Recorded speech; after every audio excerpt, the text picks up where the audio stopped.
Witness transcripts from the investigation into charges of Russian collusion against President Trump were supposed to be made public by the House Intel Committee back in late 2018. To date, they are still secret. Here's One America's John Hines with more.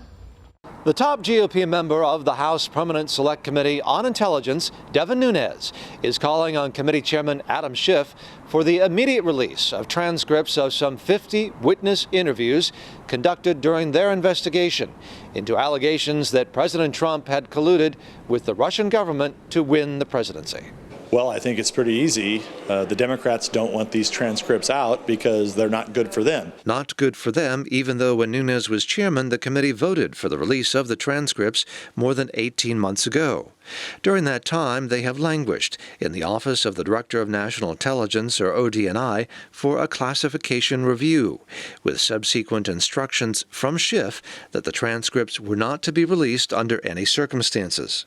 Schiff did not notify any Republicans on the committee that ODNI had finished its review. Matter of fact, they would have already leaked them if they were good for them. So there's roughly 60 transcripts or so. They should all be made public, and they're not being made public. Largely, there's a lot of Obama administration folks that are in there need to be released.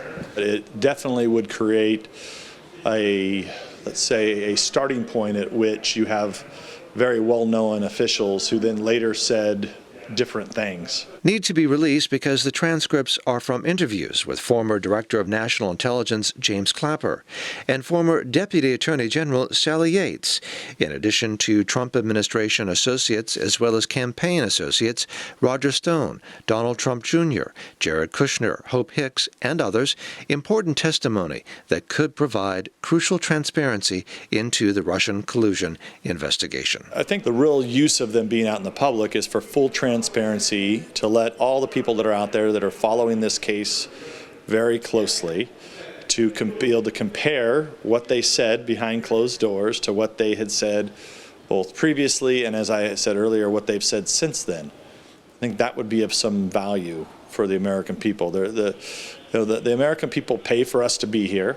There's no reason for that information to be classified and be hiding behind down in the dungeon of the Capitol. There's just no reason for it. I think people understand that. Nunes has also called for the release of interview transcripts of former Intelligence Community Inspector General Michael Atkinson, who continues to be the subject of an investigation by Nunes and GOP members of the Intelligence Committee. John Hines, One America News, Washington. Want to see more videos like this? Click on the link below and subscribe to One America News on YouTube, and call your cable provider and kindly demand that One America News is added to your lineup. Call and subscribe today.